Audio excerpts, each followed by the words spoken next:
It's Monday, December 24th, 2012, and let's talk about what happened this weekend over at xda-developers.com.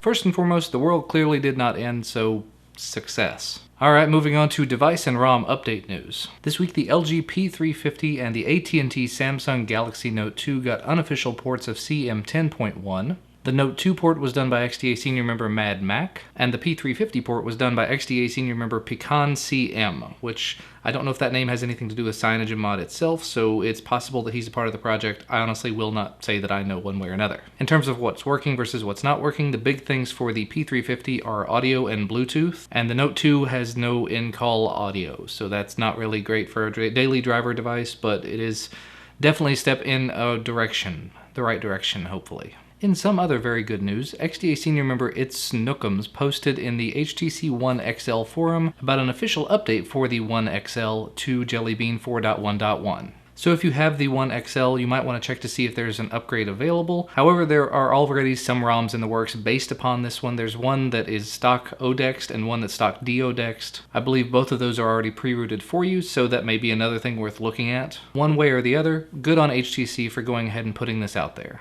Now, in another bit of really good news, we talked a little while back about the Nook HD and the Nook HD Plus getting permanent root. Well, that was one way to do it, and now there is another method. There is a post on the portal by Joseph Hendy. You can go take a look at that. There are actually 3 guides provided. The first one shows you how to root the device. The second one shows you how to get Google Apps on it, and the third one is just some general tips and tricks like adding unknown sources to your device and changing some settings that would normally be a little more hidden to the Nook HD and HD Plus. I'm definitely a big fan of getting these devices back to a place where they are more user accessible, because realistically the Kindle and the Nook interfaces that they put on top of stock Android, not really user friendly other than just consume our content, give us the content.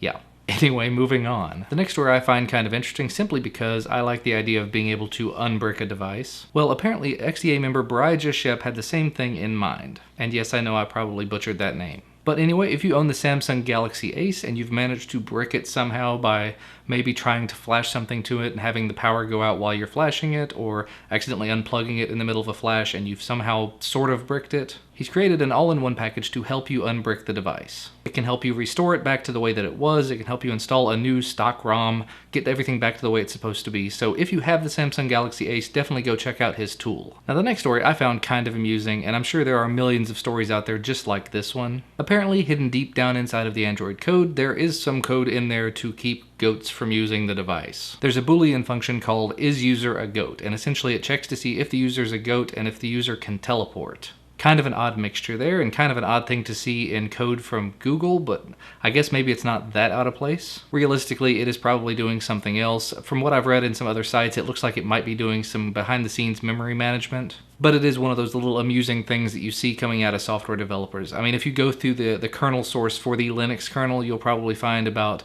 I think the last call was hundreds and hundreds of curse words, maybe thousands of curse words. So to see something like this coming out of Google, it's not surprising in the slightest, but it is definitely amusing to see it. So if you have any other sort of stories like that you would like to share, funny variable names, funny function names, descriptions, things like that, definitely feel free to share them down in the comment section below. And moving on to the last story, kind of in the same vein in terms of development, and also something that you guys have been asking about for quite a long time. Over this last weekend, XDA has finally unveiled xda-university. Whether you're just wanting to get started with the development, or you want to move into creating ROMs or kernels or anything else for your device, xda-university is a great place to start. And the even better thing is, with people like the XDA community and the XDA site entirely behind it, it's just going to keep growing and changing. There's going to be more and more content become available over time. But anyway, I'm going to go ahead and wrap things up. As always, do make sure to like this video if you like this video. And if you have not already, make sure to subscribe. Every time you don't subscribe to this channel, Adam Outler unboxes a kitten. Please do it for the kittens.